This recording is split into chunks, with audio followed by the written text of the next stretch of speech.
चलिए आप लोग को हिंदी व्याकरण में स्पर्श व्यंजन के बारे में बताऊंगा कि आखिर में स्पर्श व्यंजन कितनी होती हैं, कौन कौन सी होती हैं और कौन से स्पर्श व्यंजन का उच्चारण स्थान कहाँ से होता है। तो देखिए समझिए, आपका हेडिंग क्या है, स्पर्श व्यंजन। समझिए एक प्रकार के शॉर्ट वीडियो है, इसमें कोई नया चीज़ें नहीं बताऊंगा, ठीक है। यानी आपको कोशिश कराऊंगा कि सिर्फ स्पर्श व्यंजन में चीज़ें समझा सकूं कि स्पर्श व्यंजन में किस किस तरह के प्रश्न पूछे जाते हैं। और ये भी बताऊंगा कि अभी यूपी टेट का जो पेपर हुआ था जुलाई में, उसमें प्रश्न स्पर्श व्यंजन से पूछा गया था, ठीक है। तो देखिए कौन सा प्रश्न था, ये भी आपको समझाऊंगा। देखिए आपको इतना बात याद रखना है कि जो स्पर्श व्यंजन होते हैं उनकी संख्या टोटल 25 है।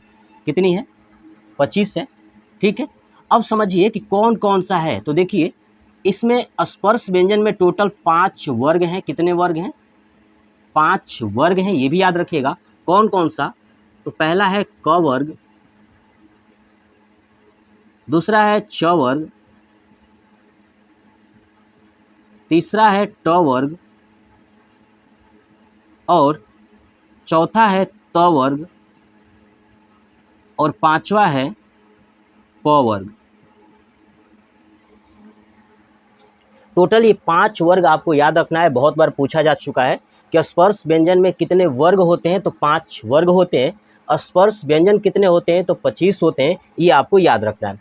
अब देखिए आपको क्या करना है, हमको पता है कि 5 वर्ग होते हैं ना, तो याद रखिएगा कि एक वर्ग के अंदर 5 अक्षर हैं। कितने अक्षर हैं? एक वर्ग के अंदर टोटल 5 अक्षर है, ये बात आपको ध्यान रखना है। अब 5 अक्षर कहाँ से स्टार्ट, ये समझिए। अगर ये क वर्ग है तो क से स्टार्ट करिए 5 लेटर, ठीक है। 5 अक्षर आपको लिखना है, 5 लेटर लिखना है। देखिए क, ख, उसके बाद ग, 3 हो गया, घ, उसके बाद अंग हो गया।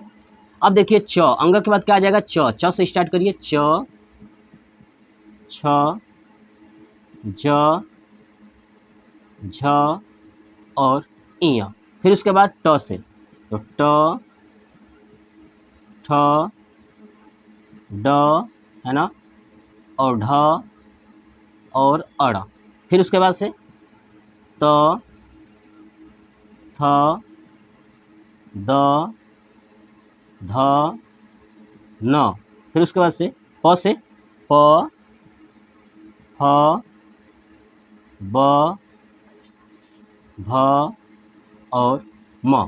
समझिए देखिए पहली बात बताऊं कि ये तो व्यंजन है, जबकि मैं व्यंजन नहीं लिखा हूं। क्यों? इसमें आपको स्वर भी शामिल होगा। तो आपको व्यंजन करने के लिए क्या करना होगा? सभी के नीचे हलंत लगाना होगा। सभी के नीचे अगर आप हलंत लगा देते हो तो ये आपका व्यंजन हो जाएगा, है ना। व्यंजन क्या होता है? जिसमें स्वर नहीं होता है वही आपका व्यंजन होता है। तो सभी के नीचे मैंने क्या लगा दिया? हलंत लगा दिया, है ना। तो इस हलंत के कारण जो है ये क्या हो गया? आधा हो गया। तो यही है आपका व्यंजन। टोटल 25। अब गिनिए, इस एक लाइन में 5 है तो टोटल 5 लाइन है, तो हो गए 25। अब यहाँ से यूपी टेट में प्रश्न क्या पूछा गया था कि जो ये व्यंजन है ना, ये पंचमाक्षर जिसको बोलते हैं, ध्यान रखिएगा ये पंचमाक्षर है ना, पंचमाक्षर है, ठीक है। यानी 5वां अक्षर, वर्ग का 5वां अक्षर है पंचमाक्षर। तो पूछा गया था कि जो पंचमाक्षर है इनका उच्चारण स्थान कौन सा है। तो याद रखिएगा, ठीक है। इस पंचमा अक्षर को बोलते हैं नासिक के व्यंजन भी बोलते हैं। कौन सा व्यंजन?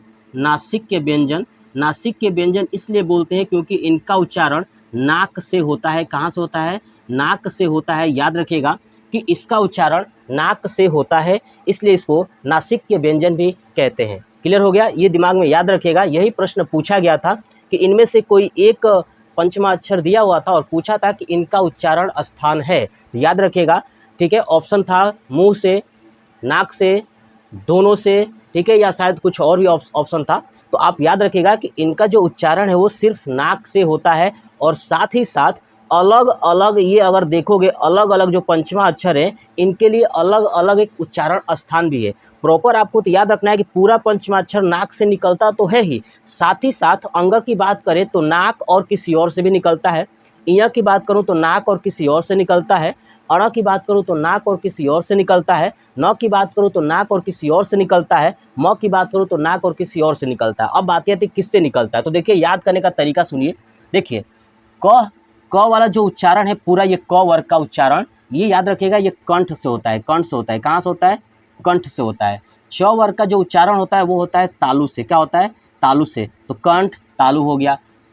ट वर्ग का जो उच्चारण होता है ना, ये याद रखिएगा, ये होता है मूर्धा से। क्या होता है? मूर्धा से, जिसे, ठीक है, याद रखिएगा, ये क्या होता है? मूर्धा से होता है। उसके बाद त वर्ग का जो उच्चारण होता है वो होता है दंत से होता है। याद रखिएगा, कहाँ से होता है?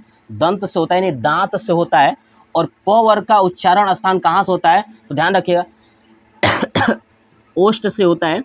ओष्ठ का मतलब होता है कि ओठ से होता है, ठीक है। तो आपको ये याद रखना है। याद रखने का तरीका यही है कि क से लेके प तक तो आपको याद होगा 5-5 अक्षर। उसके बाद ये देखिए कंठ, ये कंठ, उसके ऊपर आएंगे तालु, उसके बाद ये मूर्धा, उसके बाद दांत, उसके बाद ये ओठ। तो कंठ तालु मूर्धा दंत ओष्ठ, कंठ तालु मूर्धा दंत ओष्ठ। तो ऊपर से याद रखेंगे कंठ तालु मूर्धा दंत ओष्ठ। यानी ये बात आपको स्पर्श व्यंजन से संबंधित इतना जानकारी आपको याद रखना है। आप इसका स्क्रीनशॉट ले लीजिएगा और कमेंट बॉक्स में कमेंट करके बताइएगा कि आपको ये कॉन्सेप्ट कैसा लगा।